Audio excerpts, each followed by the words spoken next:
laging handang tumulong sa amin sa panahon ng kagipitan.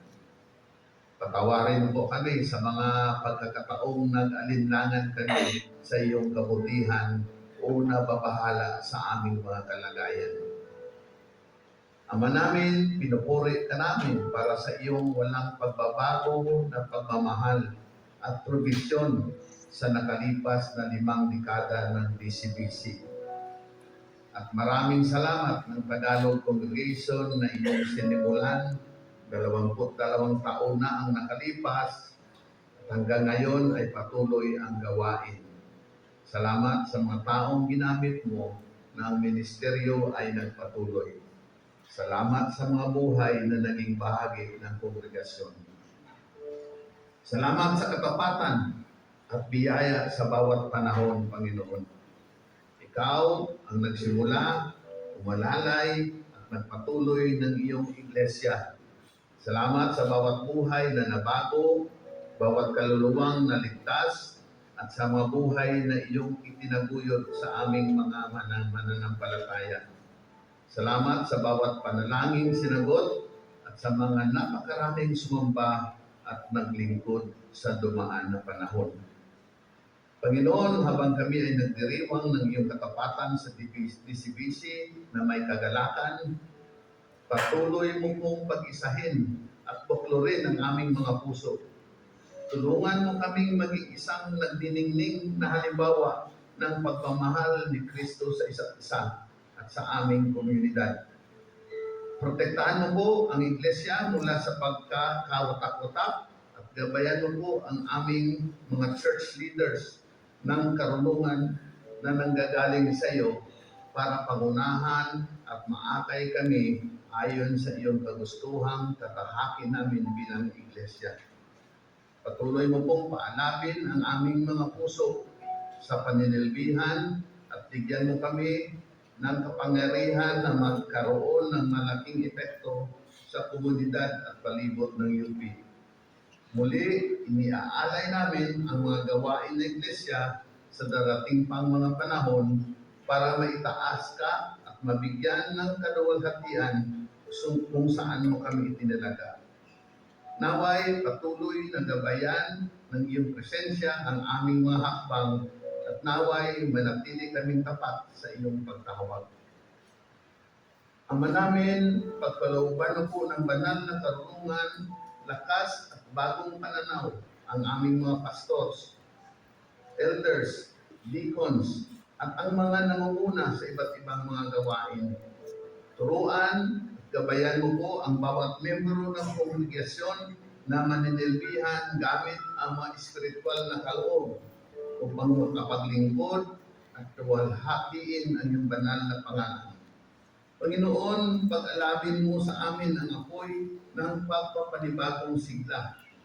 Palalimin mo po ang aming pananampalataya, panibaguhin ang aming mga sigasig sa iyong salita, at gawin mong daluyan ng espiritual na pagbabago ang aming mga buhay sa pagdiriwang ng iglesia ng ika-50 na taon. Aming panalangin naman namin, hubugin mo sa aming hanay ang mga susunod na mga tinawag mong mga mamumuno sa sunod na henerasyon at siyang magpapatuloy ng gawain para sa susunod na darating na mga taon. Tulungan mo kaming ituon ang aming mga niloloob sa iyo at magtiwala sa iyong mga itinakda sa aming mga buhay. Patatagin mo po ang aming pananampalataya upang makakalakad kami ng ganap na may pananalig at may pananampalataya sa lahat ng bagay. O Diyos, gumawa ka sa amin, Diyos, para sa ikabuti ng mga nagmamahal sa iyo. Salamat, Panginoon, sa pagiging tapat sa iyong mga pangako. Panginoong Diyos, bilang isang pamilya ng mga mananampalataya, dinudulog po namin sa iyo ang aming mga kapatid na may sakit at karamdaman. Panginoong Hesukristo, nung ikaw ay nasa lupa at nagsasagawa ng iyong ministeryo, pinagaling mo ang mga may sakit. Hiningi namin ang iyong malasakit at kagadang loob sa iyong mga anak na kasalukuyang dumaranas ng karamdaman. Pagkaalooban mo ng karunungan ang mga manggagamot at lakas sa pag-unawa sa mga nag-alaga sa kanila. At kung ito ay iyong kalooban, ibalik mo po ang kanilang kalusugan upang mabuhay silang nagpupuri sa iyo dahil sa iyong kabutihan at biyaya. Hinihiling namin na haplusin mo sila ng iyong mapagpalang kamay at bigyan ng bagong lakas ang kanilang mga katawan. Bigyan mo po sila at ang kanilang pamilya ng kapayapaan at pag-asa sa gitna ng pagsubok. Hinihiling din po namin na punuan mo po ang kanilang pangangailangan pinansyal para tustusan ang kanilang mga gastusin. Makapangyarihan naming Ama, itinataas namin ang aming mga pinuno ng bansa, ang presidente at ang kanyang kabinete, ang sa Senado, sa Kongreso, at ang lokal na mga pamamanaan. Pagkalooban po sila ng integridad, karunungan at lakas ng loob na maglingkod sa sambayanang Pilipino ng tapat. Paliwanagin mo po ang iyong ilaw upang ilantad at buwagin ang katiwalian at magdala ng katatagan sa aming mga institusyon. Panginoon, sa panahon ito ng tensyong pampolitika, nanalangin kami para sa kapayapaan at pagkakaisa. Pagalingin mo po ang aming mahal na Pilipinas mula sa pagkawatak-watak at sa mapanirang epekto ng katiwalian. Magtalaga ako sa pamahalaan ng mga kalalakihan at kababaihan may takot sa iyo upang pamunuan kami at protektahan ang mga mahihina mula sa pagdurusa na sanhi ng kasakiman. Itinaas namin aming Ama sa panalangin ang aming kapatid na Marlon na mangangaral sa umagang ito. Dalangin namin, bigyan mo po siya ng lakas ng loob na ipahayag ang iyong salita ng walang takot. Hiniling namin, o Banal na Espiritu, na puspusan mo ang kanyang mga turo at na siya ay lubos na umasa sa pangyayarihan mo. Banal na Espiritu, hinihiling namin na buksan mo ang aming mga puso na tatanggap na iyong salita. Alisin mo po ang aming espiritual na pagkabulag at palambutin ang aming mga puso upang tanggapin ang banal na mga turo. Dalangin namin ang mga bukas na isipan upang maunawaan ang katotohanan at pagkalooban kami ng biyaya upang maisagawa ito sa aming pang-araw-araw na buhay. Dalangin din namin ang pangangaral ay magdudulot ng kaliwanagan at matibay na paniniwala sa aming mga puso na hantong sa pagsisisi, kaligtasan at espiritual na paglago. Ngayong araw, habang nagtitipon at sumasamba ang mga mananampalataya sa iba't ibang panig ng mundo, ipinapanalangin namin ang malawak at walang hadlang na pagpapalaganap ng Ebanghelyo, lalo na sa mga lugar na may mga paghihigpit sa gawaing Kristiyano tulad ng North Korea, China, Middle East at Africa. At ito ang aming mga panalangin sa makapangyarihang pangalan ni Jesus. Amen.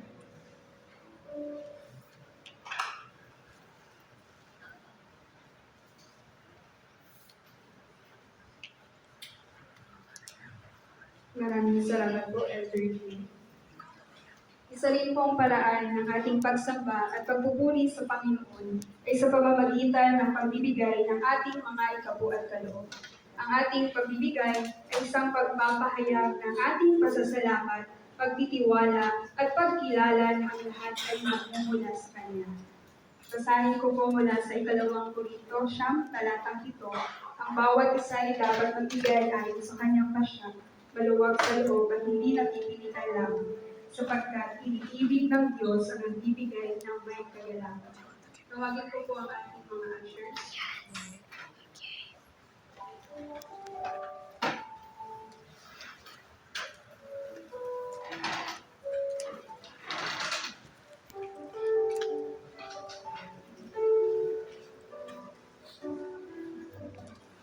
Tinatawagan ko rin po ang ukulele ladies and gents para sa isang special number.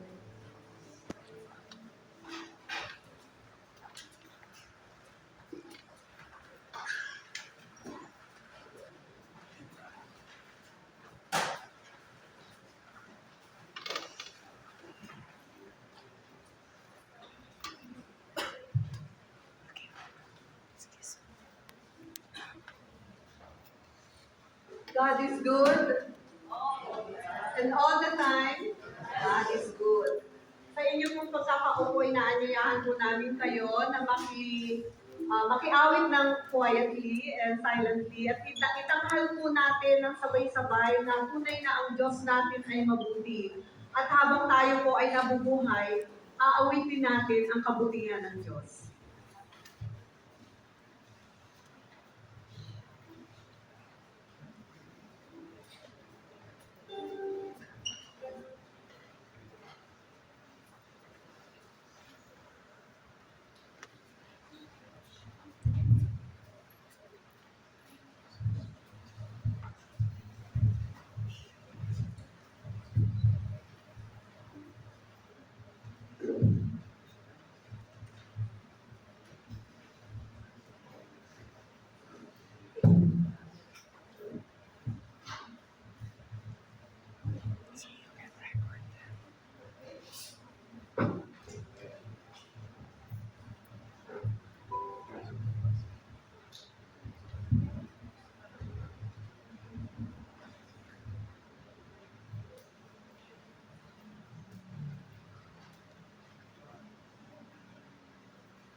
Amen po, no? Praise God po sa mga talentong ipinagkaloob ng ating Panginoon sa bawat isa. Tunay na hindi siya nagbabago at laging tapat kailanman. Ipanalangin po natin ang ating mga anak. Heavenly Father, we praise and thank you for continually providing for all our needs. Thank you because you are the God who never fails and never lacks. Indeed, Lord, that your grace is sufficient. Today, we return these tithes and offerings to you as an expression of our gratitude and trust in your faithfulness. We pray that you would use these gifts for your kingdom. May these offerings become a channel through which many will hear the gospel and bring glory to your name. This is our prayer in the mighty name of Jesus.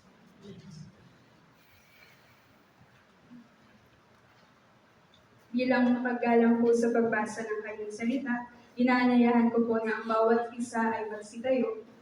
Ang ating pong passage ay manggagaling sa Matthew 6 verses 19 to 21. Basahin po ng mga kababaihan ang MBB version at basahin naman po ng mga kalalakihan ang ESV version.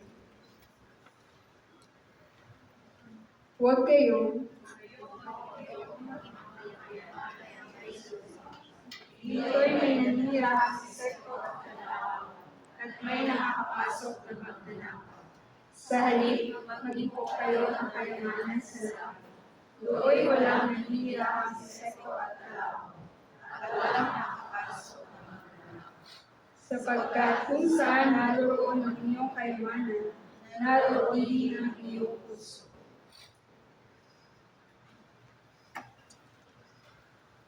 Do not lay out for yourselves treasures on earth, where moth and rust destroy, and where thieves break in and steal. But lay out for yourselves treasures in heaven, where neither moth nor rust destroys, and where thieves do not break in and steal.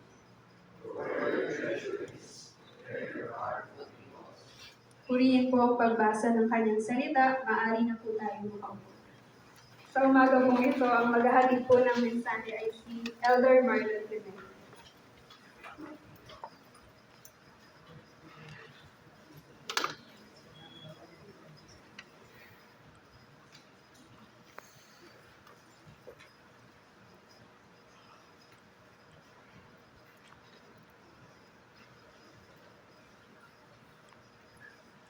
Magandang umaga po sa ating lahat.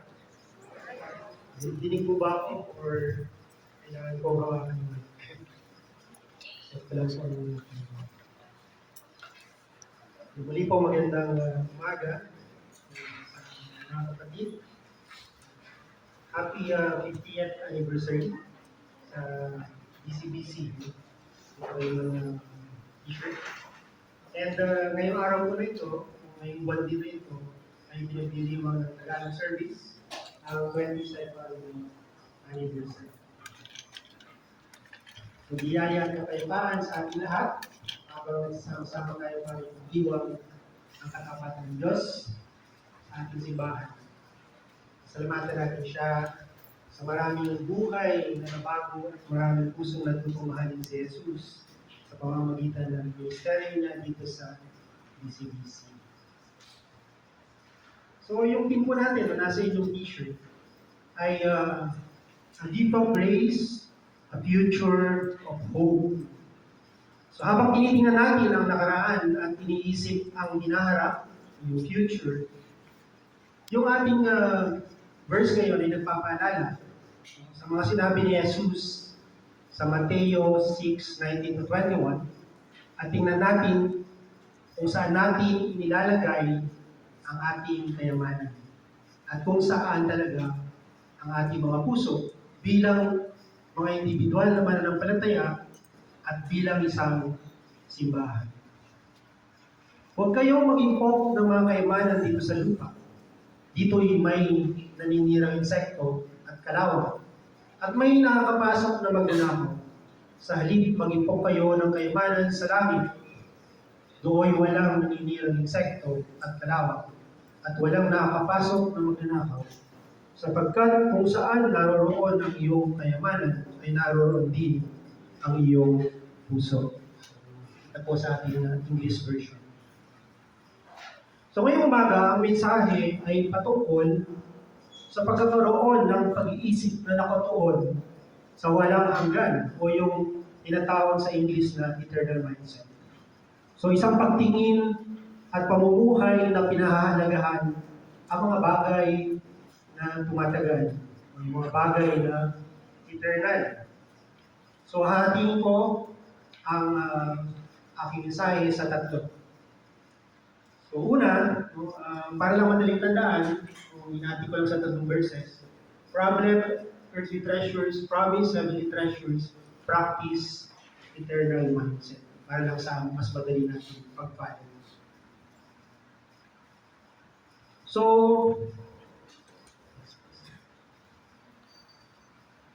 ang ating pong, ang gusto kong i-take away natin ngayon, or prayer, no? Sana natin sa umagang ito, ay panatilihin natin habang tayo ay patungo sa susunod na 25 years or 50 years. No? Ito ang sana maging prayer natin. Pwede po mabasahin natin.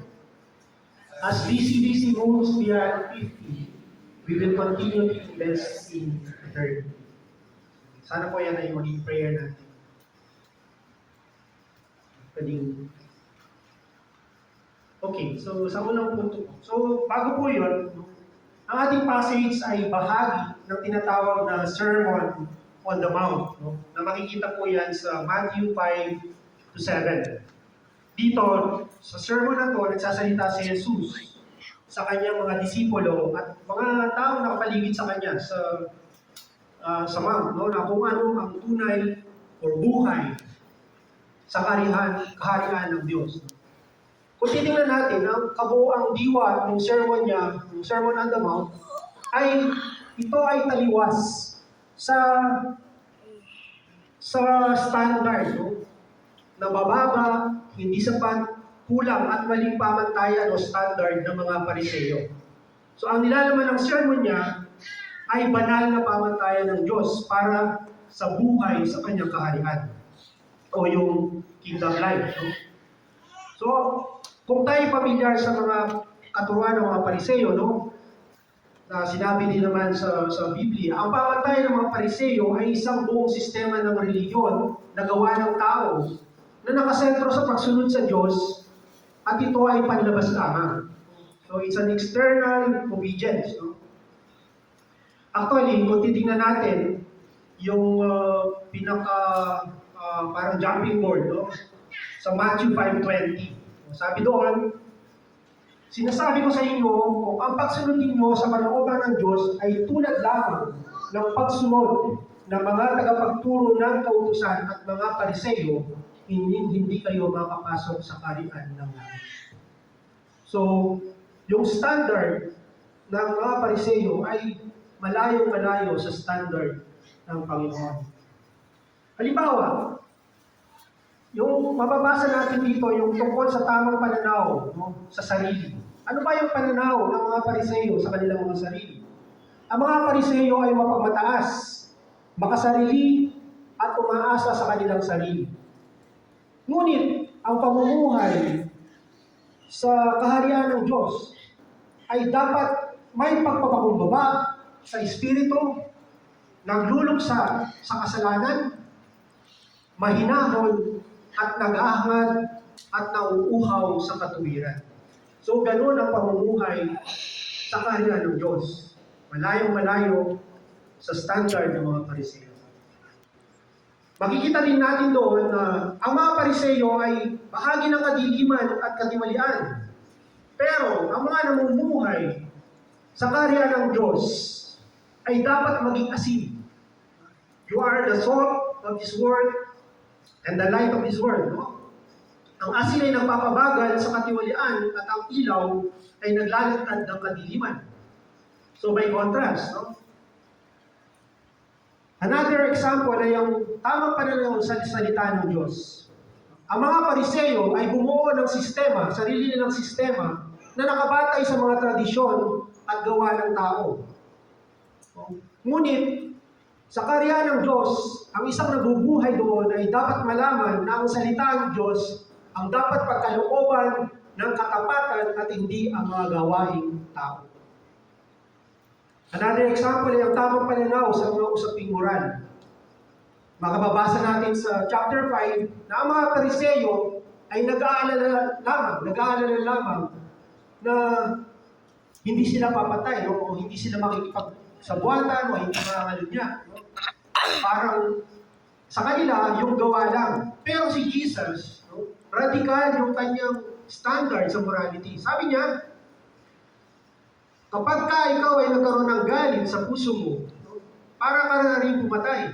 Kapag ikaw ay tumingin ng malaswa sa isang babae, para ka na rin nangalunya. So, kung titingnan natin yung Sermon on the Mount, ito ay malaking taliwas sa standard ng mga Pariseyo. So, ang buong sermon ay inilatag bilang pagtutulad sa sistemang panrelihiyon noong panahon na yon na pinangungunahan ng mga Pharisees at Scribes. So, sinabi ni Jesus na ang pamantayan ng Diyos ay higit sa pamantayan na yon at ang kanyang pamantayan ay inilalahad niya sa Sermon on the Mount para sa pamumuhay sa kanyang kaharian. So, dito sa chapter 6, dito natin makikita yung ating talata. So,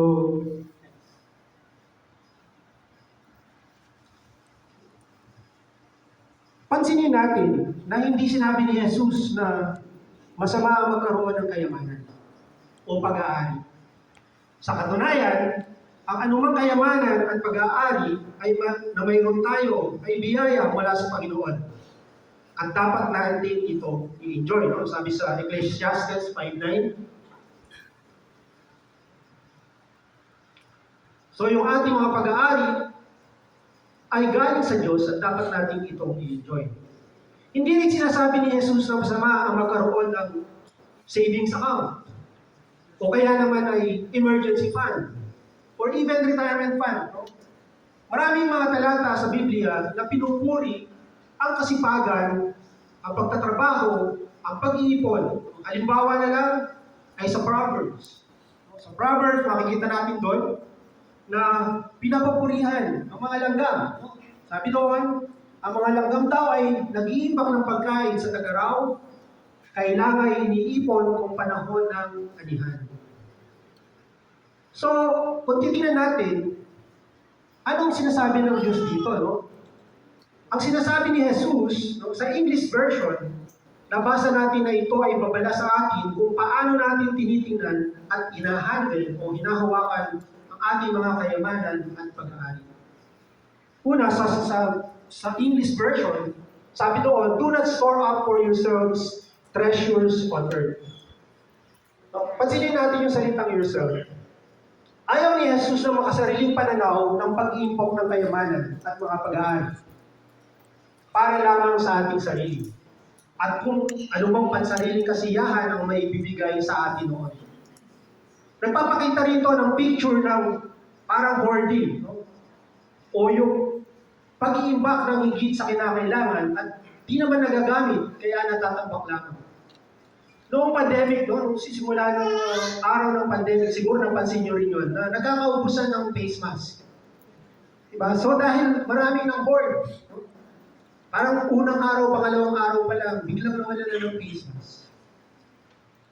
So yun yung una, no? Ayaw ni Jesus ng makasariling pananaw ng pag-iimpok ng mga pag-aaral. Pangalawa, pinapakita ni Jesus yung tendency na sobrang pahalagahan natin ang mga pag-aaral nito. Sa mga English translation na tinignan ko, no, ang ginamit na salita ay treasure, hindi naman wealth. Hindi wealth. Ang treasure at wealth ay translated na kayamanan sa Filipino o sa Tagalog. Pero sa English, ang wealth at treasure ay may malaking pagkakaiba. No? May pagkakaiba ng meaning. Ang wealth ay nakapokus doon sa economic value or monetary value. Samantala, ang treasure ay nakapokus sa personal na meaning o halaga ng pagkakari yun. So nakita natin yung pagkakaiba, no? So ang sinasabi ni Jesus dito, Mari, ang sinasabi niya, in a sense, tinetreasure na natin ang mga yaman ito at pinahahalagahan bilang ultimate source ng ating satisfaction, seguridad, at kahalagahan. Na ito na ang ating obsession at nauubos ang ating devotion. Na imbis na tayo ang may-ari ng mga kayamanan ito, ang mga kayamanan ito ang nagmamay-ari na sa atin. So, yun yung ayaw ng Panginoon. No? So, pangatlo, actually, kaya sinabi niya doon sa verse, no, sa 21, kung saan naroon ang iyong kayamanan, naroon din ang iyong puso.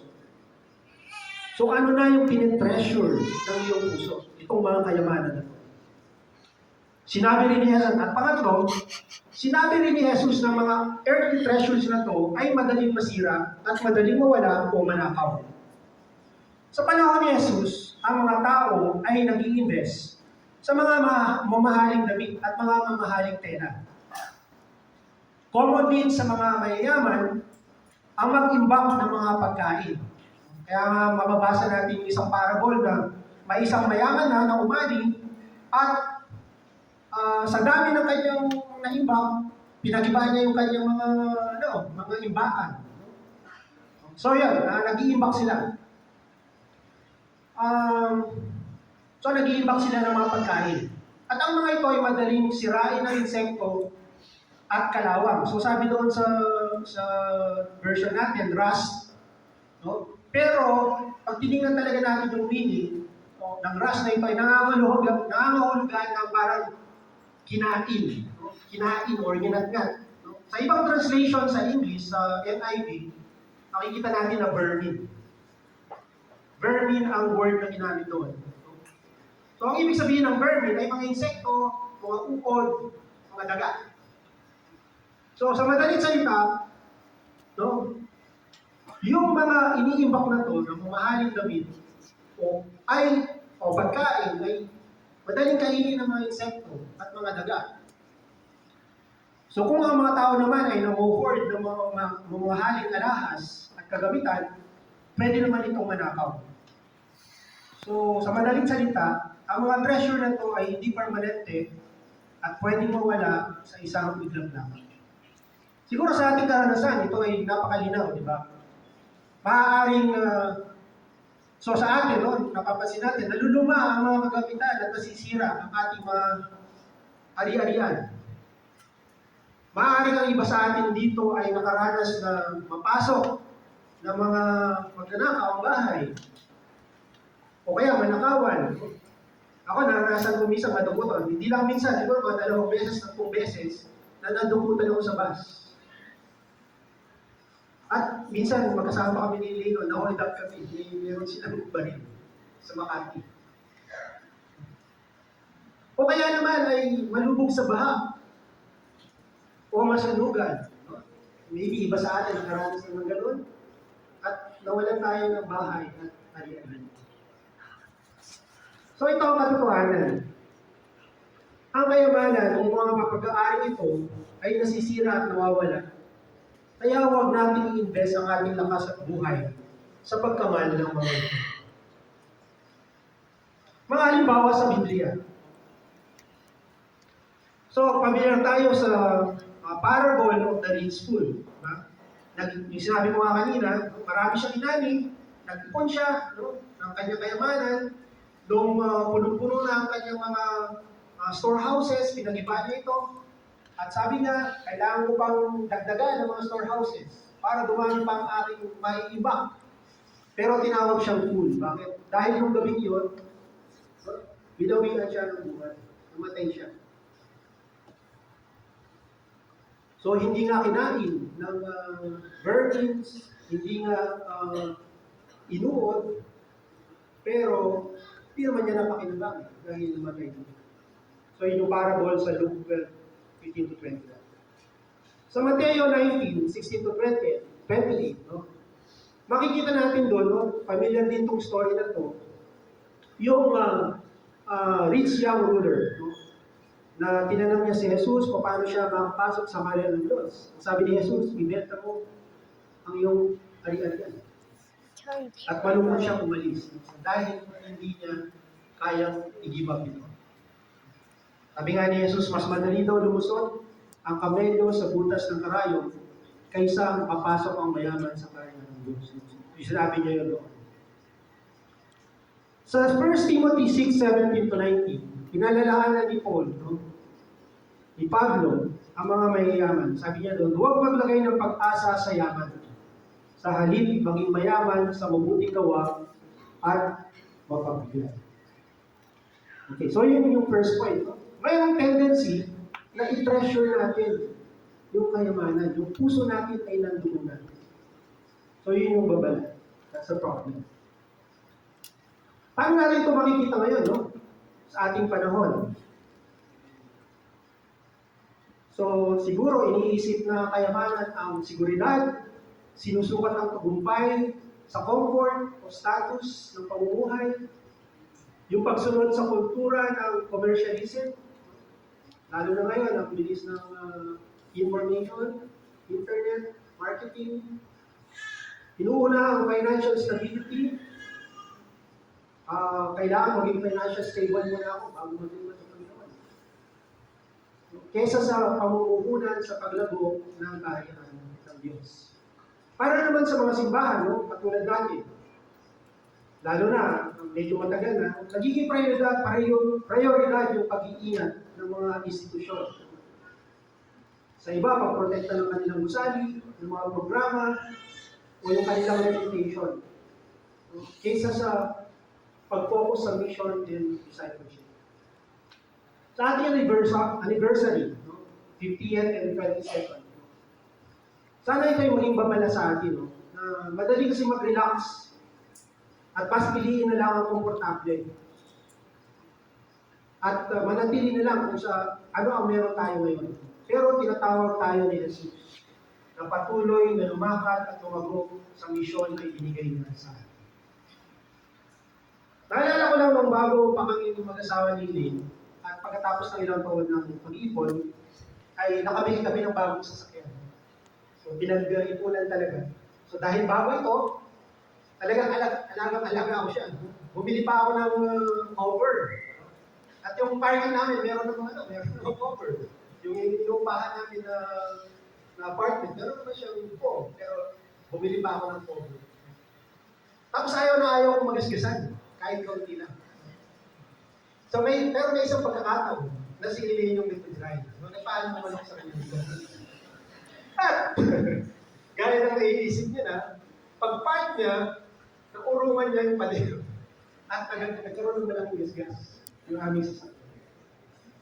So ang unang reaction ko ay magalit at sumigaw sa kanya. At yun nga, nakayak siya. Naikwento niya sa aming mga Bible study. Actually, kapatid ko rin, nagsumbong siya. Nagsumbong siya sa aming mga Bible study. Nagpapasalamat ako sa Bible study. Dahil nireview ako. ng isang ka-Bible study. At sabi niya, dapat daw yung aking pananaw sa mga ari-arian ay ito ay temporary na ito. At ang mas importante ay yung relationship namin sa Panginoon at relationship namin bilang mga tao. So, I'm really thankful sa Bible study dito sa ECB. Okay, so yan. Warning sa atin, no? Nasaan yung ating puso? Baka mamaya tinitreasure na natin itong mga kayamanan na ito. Nawawala na yung ating focus. Kung ano yung mas mahalaga. Do you know that is your Nino?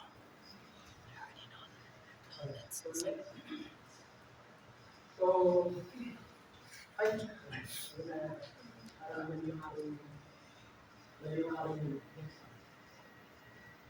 so, yung point ko naman, the promise, no? Hindi ko nang palitan, sorry. The promise, heavenly treasures and the life they produce.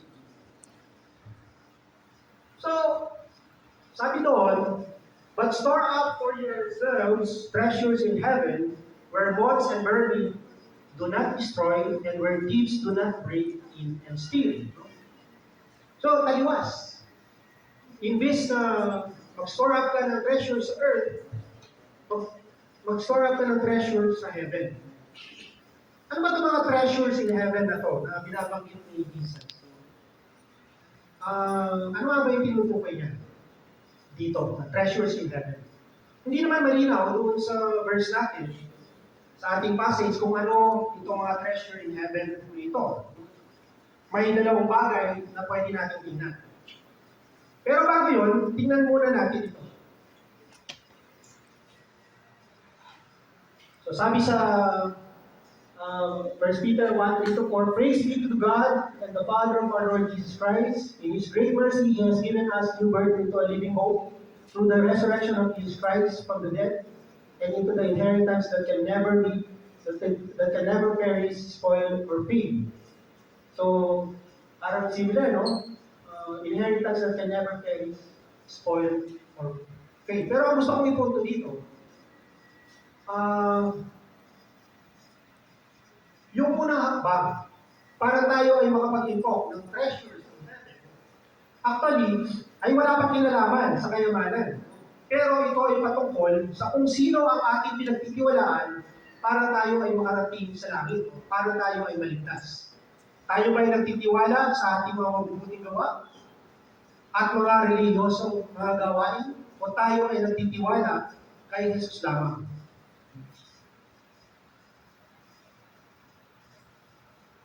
Sabi sa Bible, hindi natin pwedeng makamit ang kaligtasan maliban kay Jesus lamang. Mahalaga itong i-point out.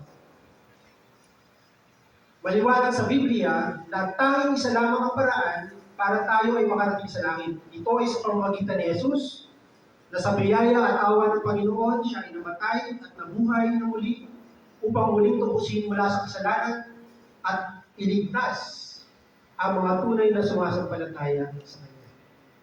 So yun yung unang hakbang, bago pa tayo pumunta dun sa treasure in heaven, o bago pa tayo makapag-impok ng treasure in heaven. Kailangan alam muna natin sa kanino ba tayo nagtitiwala. Pero pagkatapos natin manampalataya kay Jesus, maaari na tayong mamuhay sa Kanyang kaharian at mag-store up ng treasures in heaven. So, balik tayo sa question. Ano nga ba yung treasure in heaven na ito? So, sabi ko kanina, pwede natin tingnan dalawa. Una, ang mga treasures in heaven ay mga bagay na ginagawa natin sa ngayon na may pangmatagalang halaga sa kaharian ng Diyos. Mga halimbawa nito ay ang pagbabago ng ating character, ng ating pag-iisip upang maging kawangis ni Kristo. At tulad ng pagkakaroon ng pag-ibig, pananampalataya, kabanalan, maaari rin paglilingkod na may sakripisyo. Ang ating paglilingkod sa Diyos na may sakripisyo. Discipleship, evangelism, pagsunod sa Diyos in general. Ito ay ang mga maka-Diyos na pamumuhay sa Kanyang kaharian.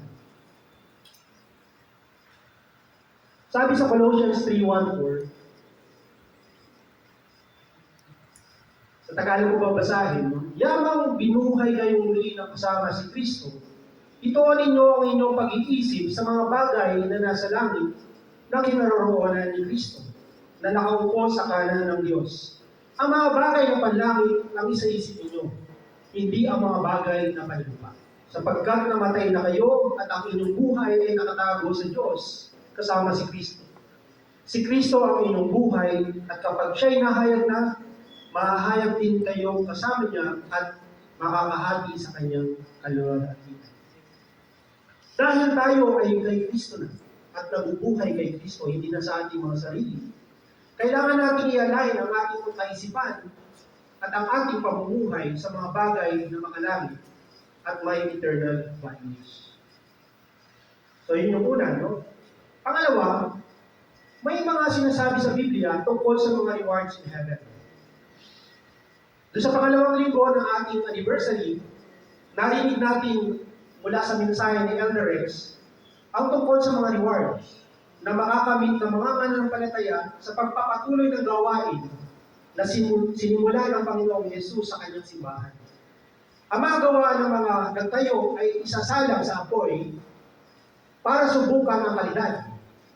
At yung mga hindi nasunog, ang gawa ay magkakaroon ng gantimpala. Makikita natin yan sa text niya ng 1 Corinthians 3:14. At marami pang mga ibang lugar sa Bible na nagsasabi patungkol sa rewards in heaven. So halimbawa na lang, isang pasadahan na lang natin. Sa Revelations 22:12, sinabi doon na may mga pangakong gantimpala sa pagbabalik ni Jesus. So, may gantimpala siya sa bawat isa sa kanilang mga ginawa. Next, sa Matthew 10:41, may gantimpalang naghihintay sa mananampalatayang naglilingkod, no, at tumutulong doon sa mga lingkod ng Panginoon. I think part ng isang sermon ko dito about John, no, yung pagtulong sa mga missionary, yung pagtulong sa mga nagbabahagi ng salita ng Diyos. So, may mga reward sa heaven, yung mga tumutulong sa mga naglilingkod sa Panginoon. Sa 2 Timothy 4:8. So dito, makikita natin na may minention about crown of righteousness. Part of isa sa mga reward. Sa Colossians 3:23-24, may mga reward din, no, sa mga naglilingkod sa Diyos. At sa Luke 6:22-23, ito, tingnan natin. May malaking gantimpala ang ipinangako, malaki sabi niya, malaking gantimpala ang ipinangako doon sa mga inuusik dahil sa kanilang pananampalataya. So, pinagpala kayo kung dahil sa inyong pagsunod sa anak ng tao, ay pinapuputan kayo, pinagtatabuyan at nilalain ng mga tao, at pinaparatangan kayo ng masama.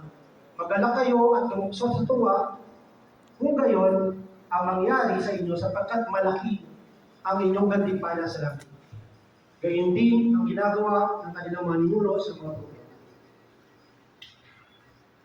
Okay, so may sinasabi tungkol sa gantimpala, no? Ito yung mga treasure in heaven. So yun yung pangalawa. At higit sa lahat, sa palagay ko, si Jesus ang higit sa lahat na dapat nating mahalagahan. Siya ang ating treasure. Kapag si Jesus ang ating treasure, ibibigay natin ang ating kayamanan, ang ating oras, ang ating mga talento sa kanyang mga gawain sa mundong ito. Sabi sa 1 Corinthians 10:31, no, lahat ng ating gawin dapat ay para sa glory ng Panginoon. So kung ang tinutukoy ni Jesus na treasure in heaven ay ang ating mga gawain ngayon na may mga eternal consequences, o yung rewards man na naghihintay sa atin sa langit, no? So pwede kasi yung dalawa na yun, no? Yung ating mga ginagawa ngayon na may eternal consequences o yung reward natin sa langit. Isa lamang ang malinaw. Ang mga pangako ng Panginoon ay totoo. Ang ating mga mabubuting gawa para sa kanyang kaharian na ginagawa natin ngayon sa kasalukuyan ay may kabuluhan Is at it may possible naghihintay to na join reward two sa langit. churches at once? Ang mga eternal treasures na ito ay hindi masisira at hindi mawawala. Okay, so last point po natin. Practice. So yung eternal mindset. Sabi doon, sa verse 21, for where your treasure is, there where your heart be also. So kung tinatawag tayo ni Jesus na mag-impok ng kayamanan sa langit, paano natin yung maisa sa buhay? So may mga ilang suggestions ako na para sa bawat isa sa atin, sa bawat pamilya na nandito, at sa ating simbahan.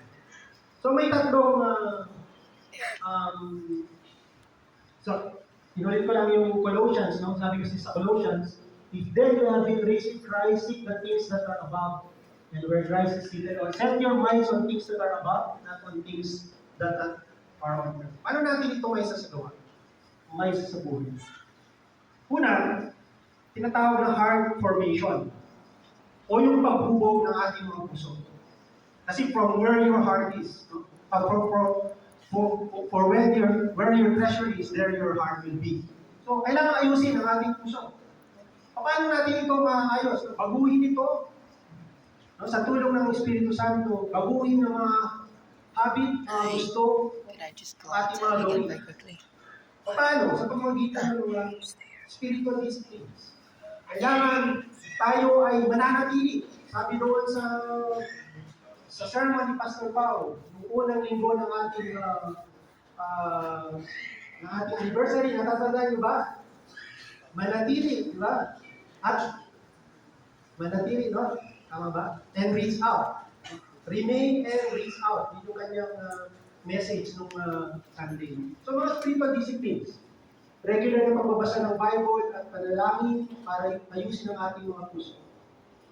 Sabi nga sa Colossians 3, no, ituon na natin ang ating kaisipan sa mga makalangit na bagay.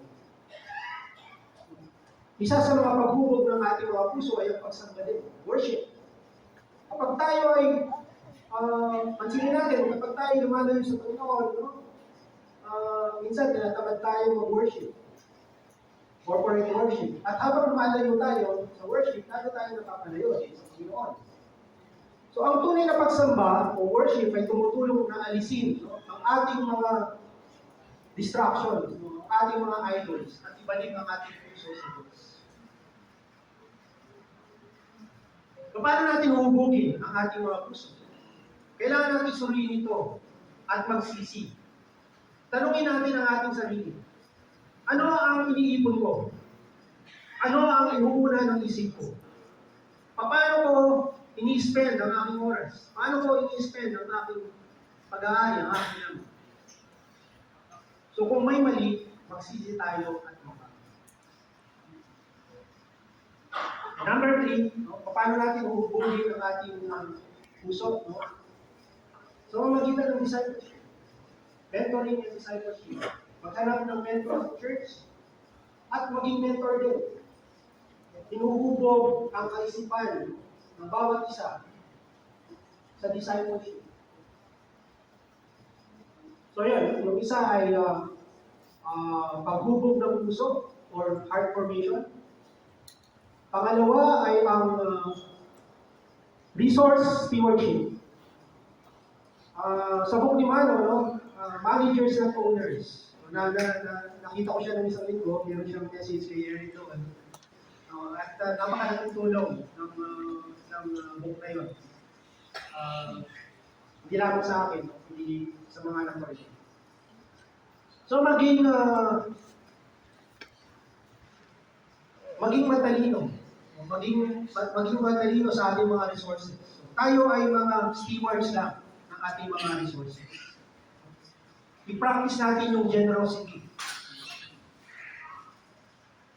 Doon sa binasa natin kanina sa 1 Timothy verse 6 to 18, sabi doon, no, huwag maging mayabang ang mga mayayaman, kundi maging generous sila at ready sila to share. Mayayaman lang ba dapat na mag-share? No? Hindi. Kung ano yung pwede natin i-share, pwede tayo mag-sacrificial giving. Hindi lamang pera, kundi ang ating oras.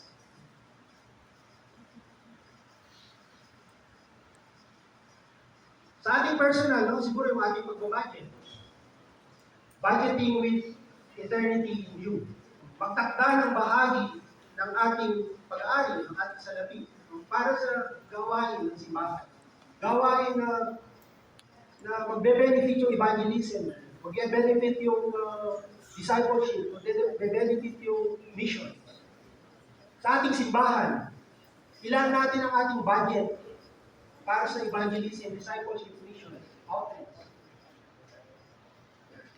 At minsan kahit mag-boss tayo doon sa mga hindi naman kailangan. Tingnan natin ang pinaka-importante na may eternal value.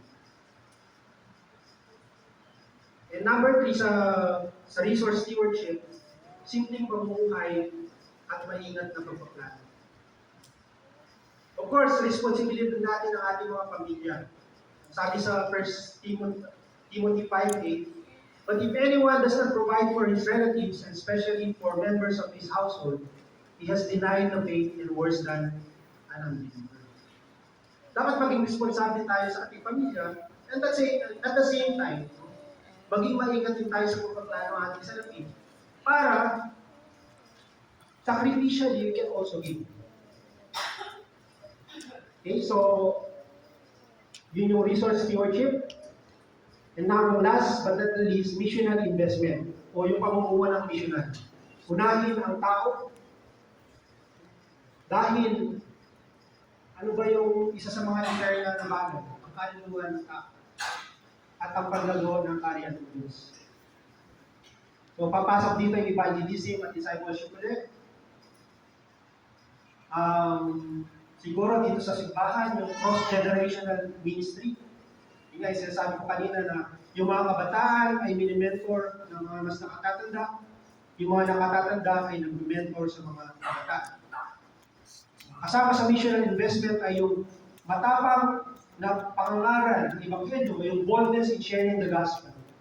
So minsan, kailangan natin magsakripisyo ng ating comfort, ng ating time at resources para makapasok sa bagong lugar. Isa sa ating mga vision ngayon ay hindi lamang yung campus. Gusto natin pumasok sa ibang campuses. But it will require not only our resources, but also our time. At hindi ito kaya ng mga namumuno. Sa message ni Pastor Kim last week, tayo ay may kanya-kanyang gifts na ibinigay ng Panginoon. Bilang isang simbahan, tulong-tulong tayo. Gamitin ang ating gifts. Lalo man ito, sa tingin natin kasi, walang hindi importante na gift na ibinigay ang Panginoon sa atin. Lahat ng ito ay importante para sa paglago ng kanyang ministry, ng simbahan, sa paglago ng kanyang kaharian. So, in conclusion, ang tanong ni Jesus sa atin ngayong umaga, nasaan ang treasures mo? Nasaan ang treasures ng DCBC? Kung nasaan ang treasures mo, naroon din ang puso mo.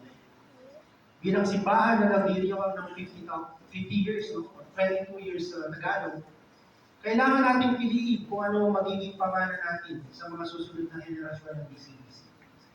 Mag-maintain na lang ba tayo? Kung ano meron tayo ngayon? O magpaparami at magpapalago pa sa kaharian ng Diyos.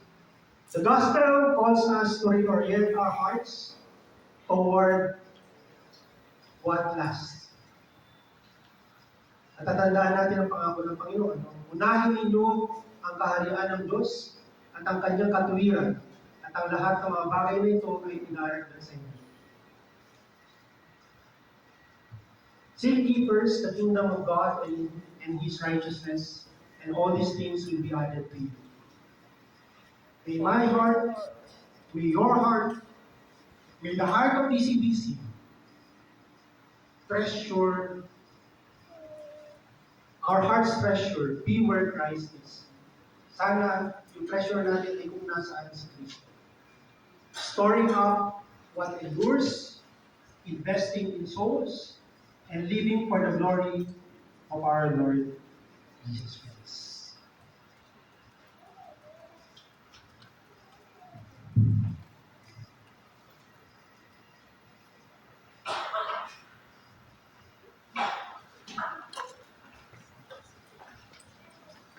Tayo po tayo lahat para sa awit ng pagpili.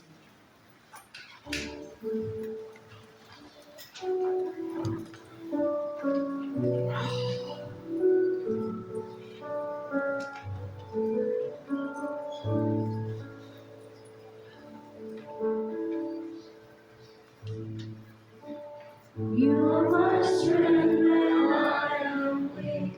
You are the treasure that I seek. You are my all in all. Seeing you as a precious jewel, let's give up my be a fool. You are my all in all. Jesus, that Lord God, worthy is your name. Jesus, Lamb of God, worthy is your name. Taking my sin, my cross, my shame, rising again, I bless your name. You are my all in all. When I fall down, you pick me up. When I am dry, you fill my cup. You are my all in all. Jesus, Lamb of God, worthy is your name. Jesus, Lamb of God, worthy is your name. You are my strength when I am weak. You are the treasure that I seek. You are my all in all. Seeking you as a precious jewel, never give up, I be a fool. You are my all in all. Jesus, Lamb of God, worthy is your name. Jesus, Lamb of God, worthy is your name. Natawag ko po si Pastor Rundat para po sa huling panalangin at benediction.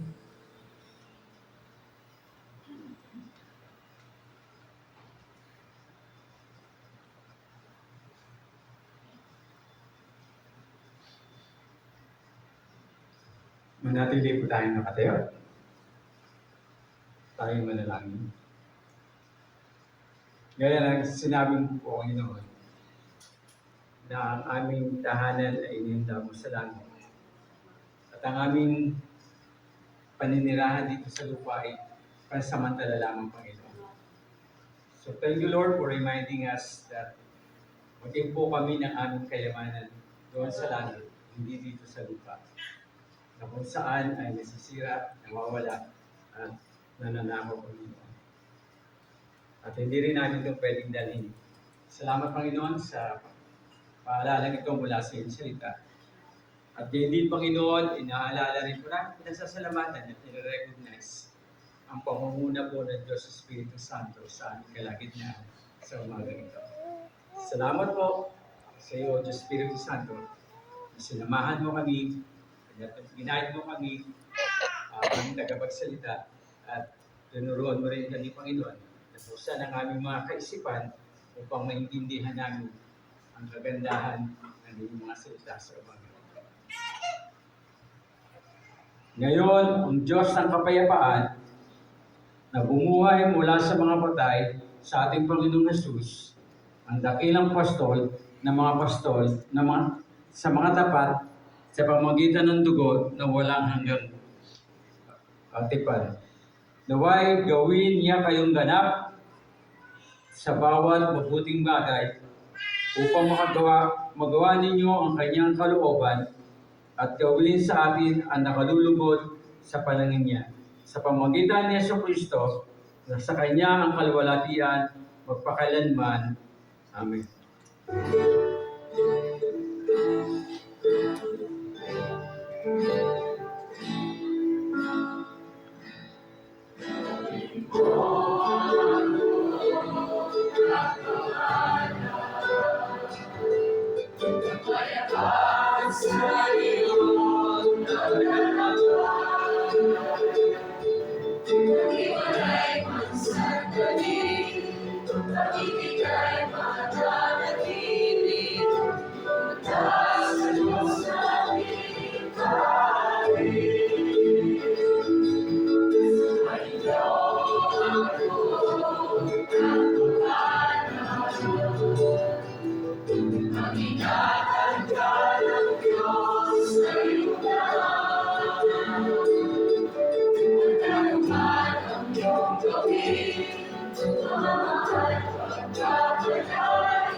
Gaya ng sinabi ng Panginoon Jesus, kung paano ko sinugo ng Ama, ay gayon din naman sinusugo ko kayo pang maging asin at ilaw ng sanlibutan ito.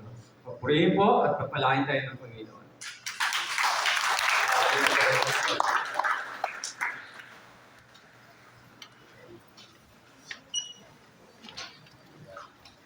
Let's go outside first. Muli po ay magandang umaga po sa ating lahat. Dadako po tayo sa ating pagkilala po sa ating mga bisita ngayong araw. Tinatawagan ko po si Ate Mercy na bisita po nila Pastor Roldan and Ate Norma. Pwede po kayong tumayo. Ayun, welcome po. Naway makasama po namin kayo sa mga susunod pang buhay. Meron pa po ba bukod po kay Ate Mercy? Ayun. We also welcome back Dr. Wu and Auntie May. Yeah, welcome back po. Meron pa po ba? And kung wala na po, patuloy po tayo.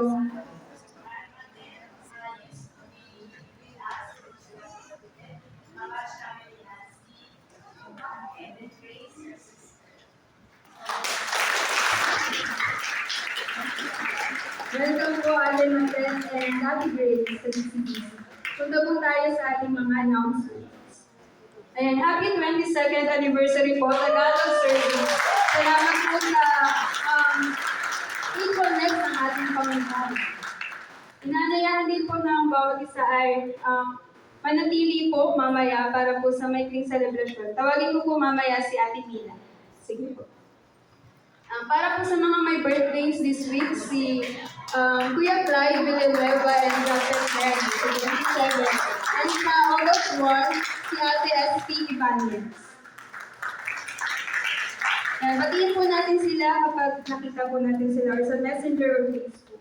At nagpapatuloy din po ang ating prayer meetings every Saturday. Ito po ay ginaganap sa Marine Street and Manansala Street. At meron din po 5 to 6 a.m. on Tuesdays to Fridays na online. Narito po ang ating Zoom details para po sa mga nais dumalo. Ayan, patuloy din po ang ating Students Fellowship, Sunday School, Youth Fellowship, and Dormitories Christian Fellowship. Kung nais niyo pong mag-volunteer, ay pwede niyo pong lapitan si Ate Chela, si Ate Giselle, Lothar, and Ate Giselle and Paulette. Ayan, joint worship services for July in celebration of DCBC's 50th anniversary. Ayun po, joint service pa rin po sa mga remaining. Last na po ba? Okay. Ayan. And ayun po, today is July 26, Tagalog Service Anniversary, Thanksgiving. Ayan, meron pa rin po tayo mga merch dito po sa aking bandang kaliwa. Kung nais niyo pong bumili ay available po ang tumbler, metal tumbler, acrylic tumbler, book, notebook, pen, and umbrella. Sa mga nais pong mag-avail. And then additional announcement din po, we have ministry board at the back po, and kung naalala niyo po, nabanggit din kanina na yung sermon po natin, or passage po natin nung nakaraang linggo ay tungkol sa using our gifts for the Lord's service. So this is our chance to serve the Lord. Kindly write in our ministry board and pag-pray po natin kung saan po tayo nililig ng Panginoon na mag-volunteer. And also, we have our prayer box, ayan po, ministry board. And we also have our prayer box. We can put our prayer requesting po doon. And we also have special memories din po sa banda kay Dr. Ken. Kung meron po tayong mga special memories sa DCBC sa mga nagdaang taon, pwede po natin isulat po doon. Ayun po. At tawagin ko po si Ate Mila for additional announcement.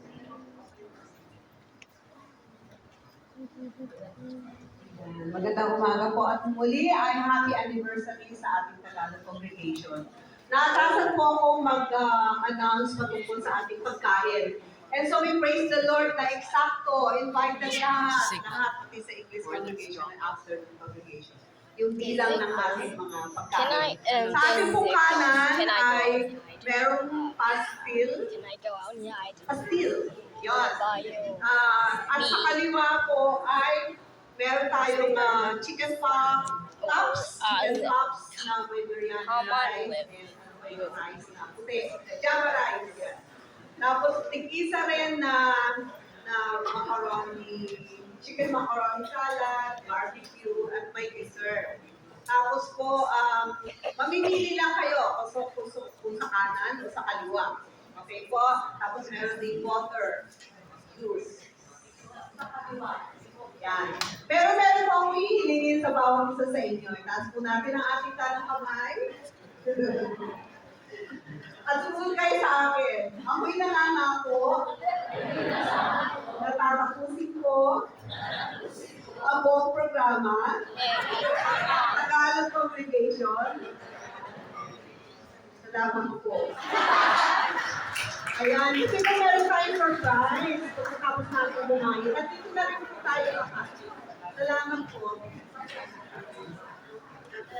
Maraming salamat po. Tapos na po ang ating panambahan, ngunit ang ating pagsamba at pagpuri sa Panginoon ay magpapatuloy. Muli po ay magandang umaga sa atin lahat.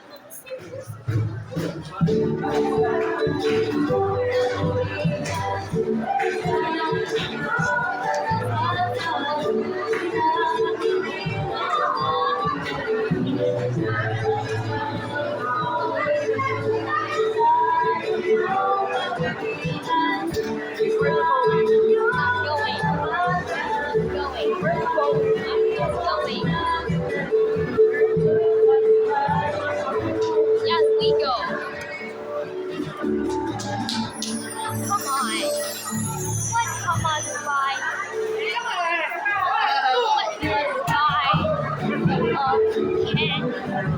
Can we just buy outside?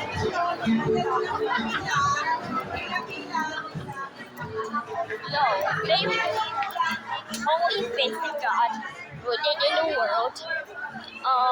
Hey, what are you doing? Can I record you? Hey, little girl, what are you doing? I'm Mako. Are you with Honor? Come on, do it then. Okay. Hey, can you come on, follow me?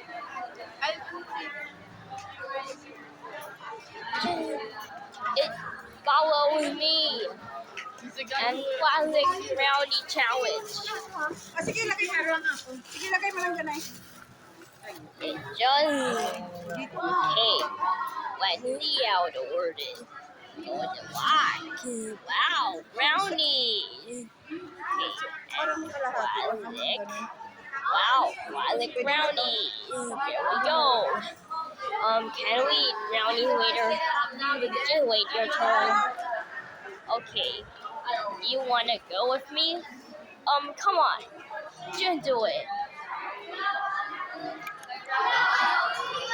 No, the wrong one. Come on, just do it, just do it, do it. Come on, do it. Which bathroom do I want? Here? Okay, let's do it. Okay. Okay, let's do it. I'm just washing my hands.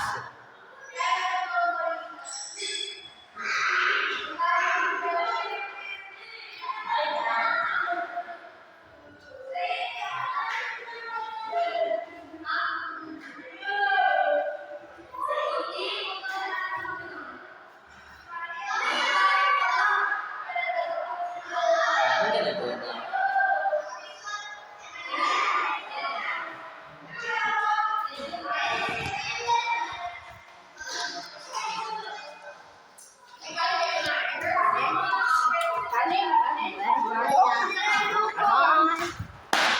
Just do it.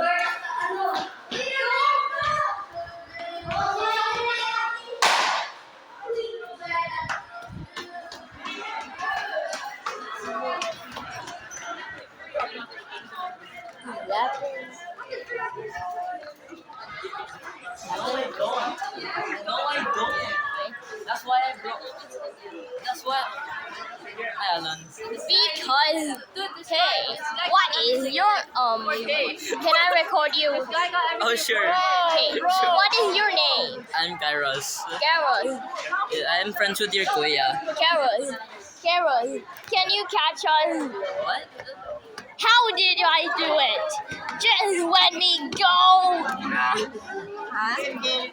Excuse me. Wait. What am I doing? No.